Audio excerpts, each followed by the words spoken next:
Bonjour à tous, bonjour à toutes, j'espère que vous allez bien. On se retrouve aujourd'hui pour la vidéo hebdomadaire de l'Update Lecture. Je vais vous parler de toutes les lectures que j'ai faites la semaine passée.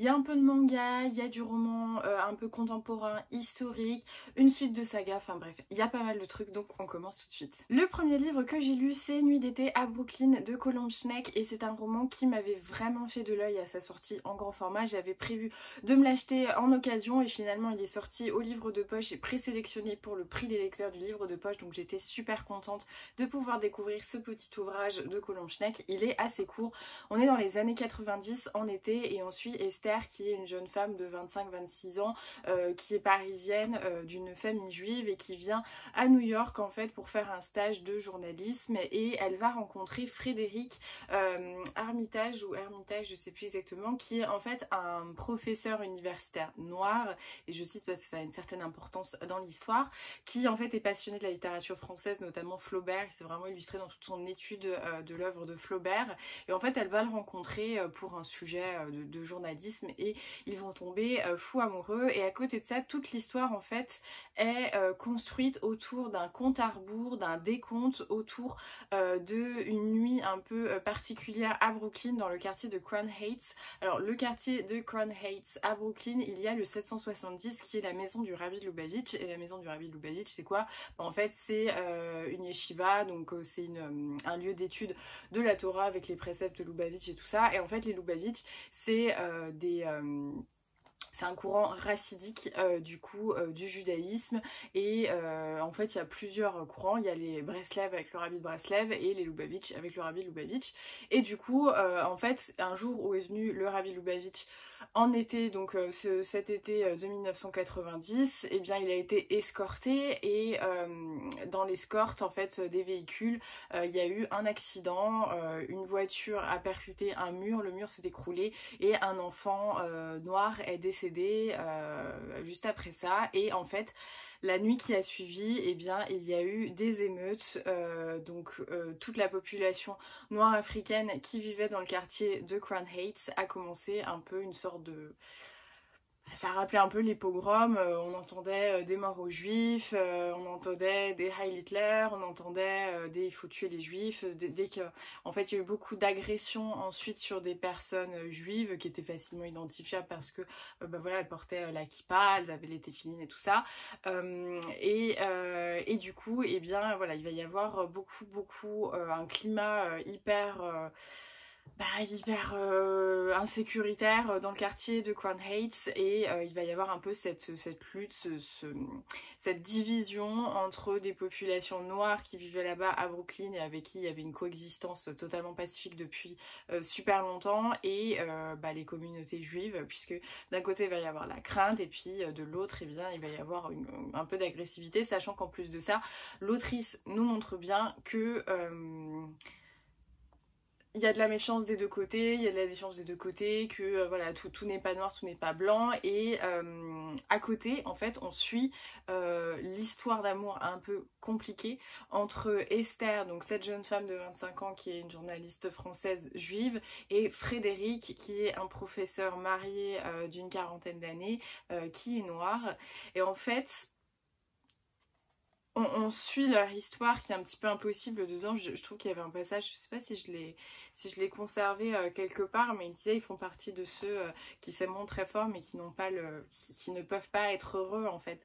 Et on suit leur histoire, alors construite, déconstruite, puisqu'en fait l'autrice choisit d'aborder le déroulé en fait de l'histoire, donc des émeutes, mais également de l'histoire d'amour entre Frédéric et Esther, pardon. Et en fait on assiste parfois, on sait que ça va mal finir plutôt au début, parce qu'en gros soit elle prend avant l'accident, soit elle prend après l'accident. En fait c'est un décompte qu'on a comme ça. Les chapitres ils sont voilà, ils sont faits, vous voyez, vous avez 6 semaines avant l'accident, mais ça n'empêche pas que des fois vous pouvez avoir 3 semaines après ou 2 mois après, donc on sait que ça va mal finir. Et en fait c'est hyper intéressant parce que déjà il y a un côté moi j'ai trouvé que c'était chouette parce qu'en fait Esther, du fait de son stage, de son ancrage dans le milieu du journalisme, elle va se poser plein de questions. En plus c'est un peu presque un roman d'apprentissage de son point de vue à elle, parce que on comprend qu'elle a toujours eu, elle a été un peu enfermée dans ses études, elle voulait être la meilleure, elle a perdu son père, donc elle a vécu un peu dans le travail pour étouffer un peu son malheur. Et là, elle arrive à New York, elle est seule, elle a plus les injonctions de sa mère, de sa grand-mère, et elle va un peu découvrir la société, découvrir aussi les rapports avec les hommes, la séduction, le pouvoir, enfin toutes ces choses-là. Elle découvre la culture américaine aussi, donc c'est assez intéressant de voir le clivage qu'on pouvait avoir avec ce qu'elle avait en tête de elle et sa culture française. On découvre aussi Frédéric, qui est un peu dans cette espèce d'impasse parce qu'il est avec une femme qu'il aime. Forcément, il est marié avec elle depuis des années, puis en même temps, il y a la passion avec Esther, donc on aborde aussi ce point de vue-là. Et d'un autre côté, on aborde aussi ce quartier de Crown Heights, où vraiment hyper enflammé à cette époque-là. Et pareil, on fait intervenir plein de gens, on fait intervenir un curé, ou un pasteur, on fait intervenir un rabbin, on va discuter avec aussi des journalistes, des gens qui ont leur avis sur le sujet, d'autres qui n'en ont pas vraiment et qui se disent que leur avis de toute manière ne compte pas. Donc en fait, je trouve qu'on aborde vraiment cet événement avec beaucoup d'intelligence, beaucoup d'analyse aussi, de justesse. Je trouve que il y a un côté vraiment d'investigation où on s'implique nous-mêmes en tant que lecteurs. Moi j'avais connaissance de ce qui s'était passé à cette époque-là, mais du coup je revois un peu l'histoire, alors pas différemment, mais en tout cas je trouve que c'est très intéressant parce que dans ce roman c'est pas du tout manichéen. Il n'y a pas des méchants, des gentils, il n'y a pas c'est la faute d'eux ou c'est la faute d'eux. En fait juste on analyse comment dans des situations un peu de drame on peut oublier toute notion de civilité, toute notion d'humanité, et ça c'est extrêmement intéressant. Et vraiment il y a des points de vue qui sont débattus par des intervenants. Alors vraiment c'est pas un truc, c'est pas genre un reportage, hein. Enfin c'est vraiment romancé, on est aussi dans la fiction, donc c'est très intéressant. Et vraiment les points de vue qui sont soutenus, je trouve ça hyper fort parce que Colombe Schleck elle a su vraiment diversifier. À la fin elle met tous les ouvrages qui ont pu l'aider dans ça, et c'est hyper intéressant ce qu'elle a fait. Enfin vraiment je trouve que c'est un bon résumé, un bon condensé de cette histoire avec la distance qu'il fallait mettre, et puis cet amour entre Frédéric et Esther, cette passion presque impossible. Je trouve qu'elle a un côté du coup très métaphorique dans cette histoire. Je trouve qu'elle s'illustre très bien. C'est vrai qu'au début je me disais mais quel est le lien entre eux, et puis finalement oui on comprend assez vite ce qu'elle a voulu faire par là. Et quand je dis on comprend ce qu'elle a voulu faire, c'est pas que c'était pas du tout à droit, hein, pas du tout, mais je trouve qu'au début on peut se dire oh oui ok ils sont ensemble, et en fait c'est beaucoup plus puissant que ça, et je trouve qu'ils illustrent quelque chose de vraiment très chouette. Donc moi j'ai vraiment beaucoup aimé, hein, je dois avouer, ce roman. Je le trouve très bien construit, un peu atypique, hein, parce que voilà, comme je dis, des fois on est avant l'accident, ensuite on est après l'accident, et en même temps ça entache pas du tout la fluidité du récit. Donc je pense que c'est vraiment très intéressant, et cette démonstration du comment dans la tristesse, dans le drame, on peut oublier vraiment toute notion de civilité. Ça j'ai vraiment trouvé que c'était une très belle illustration de cette histoire, parce que c'est un peu ce qu'elle résume aussi. Donc vraiment très bonne lecture, je suis hyper contente. Ça se lit assez vite, hein, il fait 230 pages, moi je l'ai lu un dimanche après-midi, et j'ai beaucoup aimé, j'ai vraiment très chouette. J'ai ensuite lu Une épreuve non corrigée pour les éditions Charleston, et c'est Ce que murmure le vent de Amy Harmon aux éditions Charleston, ça je l'ai déjà dit, et donc ça sort le 21 septembre 2021. C'était une plutôt chouette lecture où on suit Anne Gallagher dans les années 2000 je crois, oui c'est ça, qui vit à New York avec son grand-père Owen, qui est un peu la seule famille qui l'a élevée, avec voilà des racines irlandaises assez présentes, et elle a toujours voulu aller en Irlande, mais il lui disait toujours non c'est pas le moment, c'est pas le moment, c'est pas le moment. Et puis un beau jour son grand-père décède, elle décide d'aller répartir ses cendres dans un lac en Irlande, et là qu'est-ce qui se passe? Patatras, elle arrive en 1920 en Irlande au moment des grandes insurrections, et elle découvre qu'elle est parachutée dans la vie de Owen, mais quand Owen était un petit garçon, et que sa mère, qui s'appelait également Anne, venait de disparaître. Donc tout l'entourage de la famille d'Owen, et donc son entourage d'ascendants dont elle descend, Anne, eh bien va la prendre pour la mère d'Owen, et en fait elle va être dans cette histoire. Alors Moi j'ai bien aimé ce roman, mais alors gros disclaimer, et ça va aller avec le roman que j'avais prévu de lire sur mon week-end prolongé avec le pont. J'ai eu du mal à être totalement convaincue par cette histoire parce que j'ai trouvé que c'était un gros plagiat de Outlander. Alors, pareil, disclaimer, je suis consciente, je n'en ai pas connaissance, mais je suis persuadée que avant Diana Gabaldon et Outlander, il y a eu des histoires d'une personne contemporaine qui se retrouve parachutée dans une époque historique quelle qu'elle soit, avec une histoire et elle y reste ou elle y reste pas, il y a des histoires de famille, il n'y a pas d'histoire de famille, mais ça, je suis consciente que c'est pas elle qui a inventé ce genre. Pour autant, moi, à ma petite échelle, on va dire le standard, la mesure de référence que j'ai, c'est Outlander.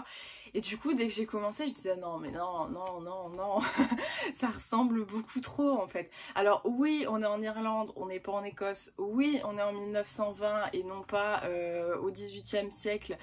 Oui, il y a un côté familial qu'on n'avait pas forcément parce que dans l'histoire d'Outlander, moi je trouve que c'est beaucoup plus centré historique. Et puis voilà, forcément il y a des rapports avec les personnages, mais il n'y a pas ce côté finalement on va dans le passé pour fouiner un peu dans le passé de la famille. C'était chouette, c'est bien écrit, c'est beau, c'est juste, hein, tout est juste là-dedans. Moi j'ai pas vu de défaut notoire, à part que je n'ai pas réussi à rentrer dedans parce que ça me rappelait beaucoup trop Outlander.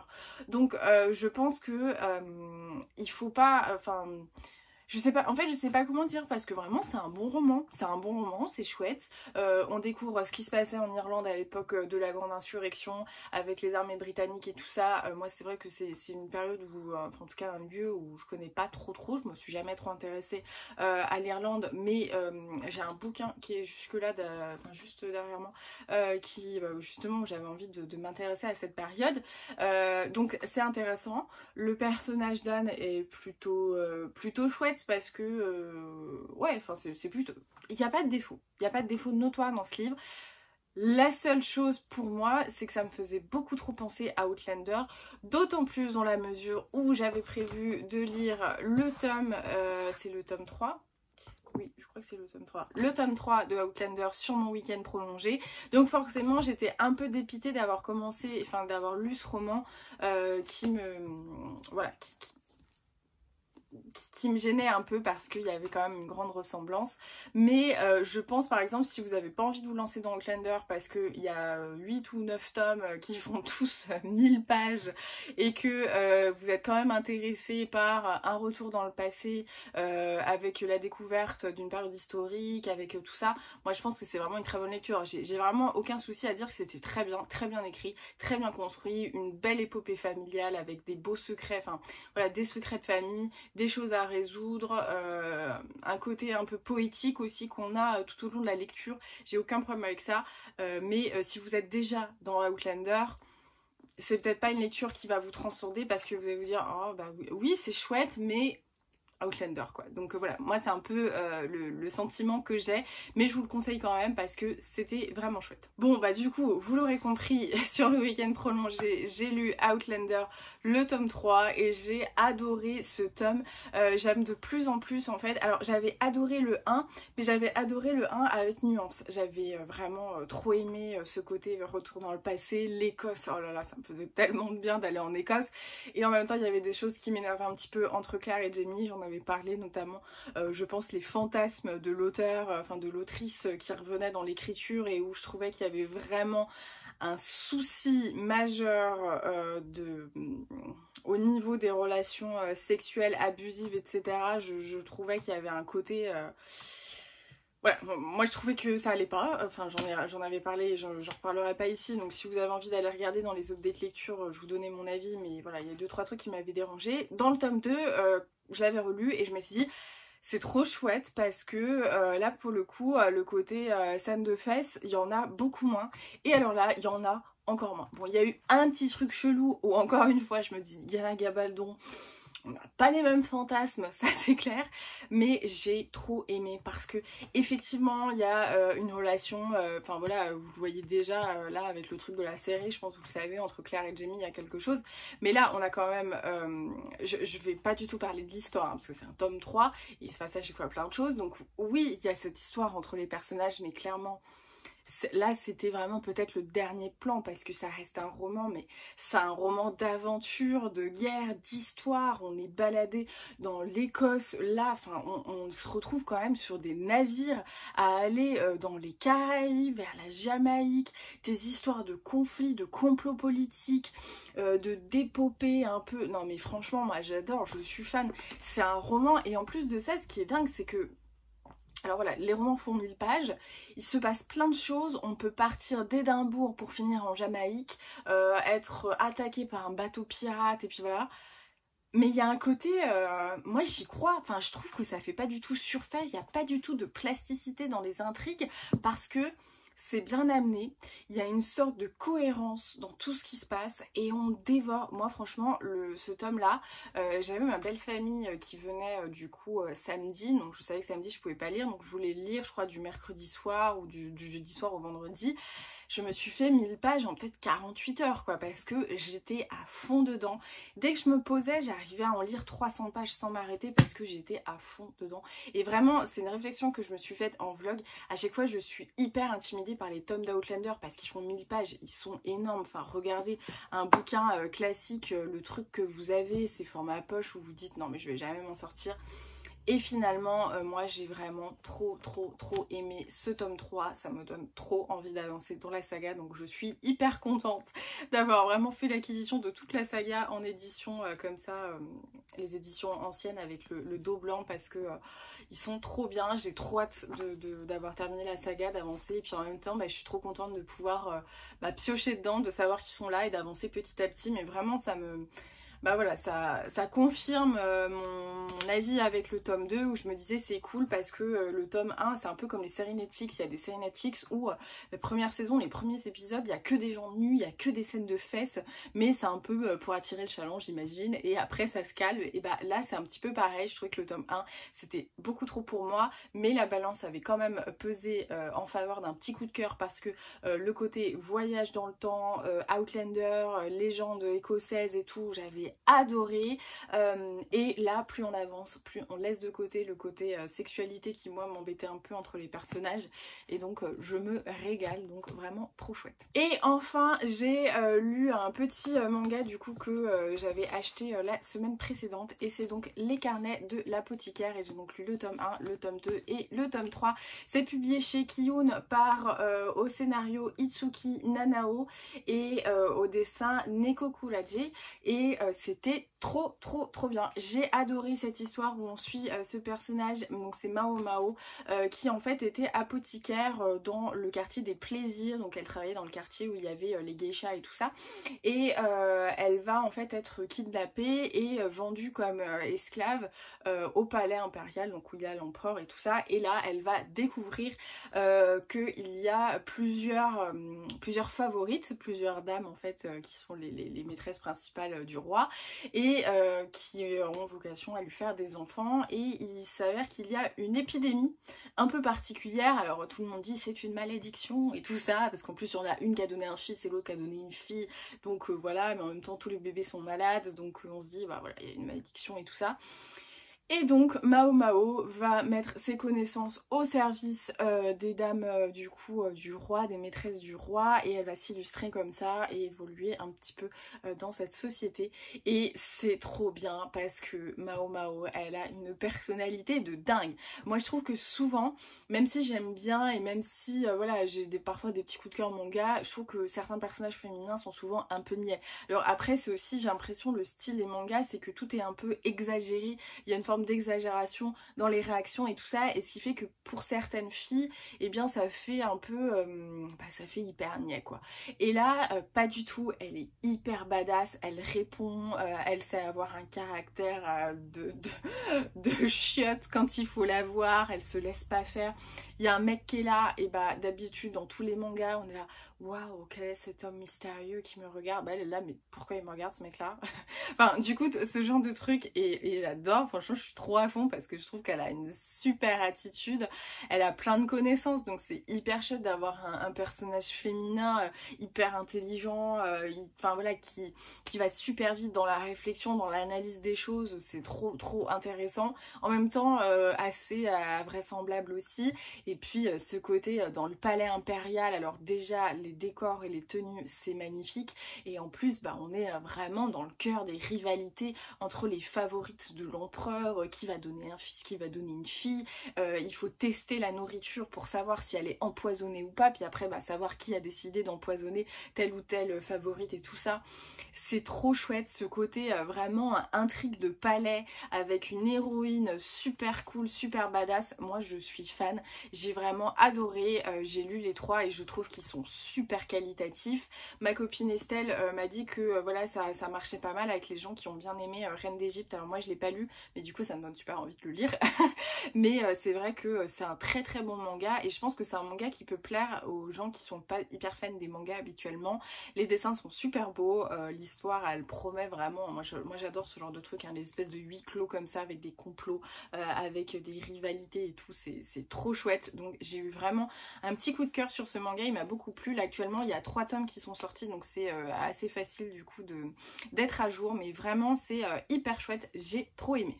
Voilà, c'est tout pour cette update lecture. J'espère que cette vidéo vous aura plu et que certains livres ou mangas vous auront donné envie. N'hésitez pas à me dire dans les commentaires les titres qui ont attiré votre attention. Moi, c'était plutôt une bonne semaine de lecture. J'étais trop contente, et puis avoir ce week-end prolongé où j'ai pu me plonger justement dans le tome 3 d'Outlander, ça me donne envie d'avoir des week-ends prolongés tout le temps pour avancer dans la saga. N'hésitez pas à me dire si vous avez commencé Outlander, si vous avez envie de continuer, ou si bah voilà, certains des livres que je vous ai présentés ont rejoint votre wishlist. En tout cas, merci beaucoup d'avoir regardé cette vidéo. Comme toujours, n'oubliez pas un petit pouce, un petit commentaire, et n'oubliez pas de vous abonner. Et si vous avez envie de soutenir mon travail, et ben n'hésitez pas à le partager sur Instagram en story. Ça permet de faire découvrir mon travail, et c'est comme ça que vous pouvez me soutenir, en m'offrant un peu d'engagement, de visibilité. C'est comme ça qu'on soutient les créateurs de contenu qu'on apprécie. Donc merci à celles qui le font tout le temps. En attendant, je vous fais des gros bisous. Je vous souhaite une bonne semaine, de bonnes lectures, et je vous dis à très vite.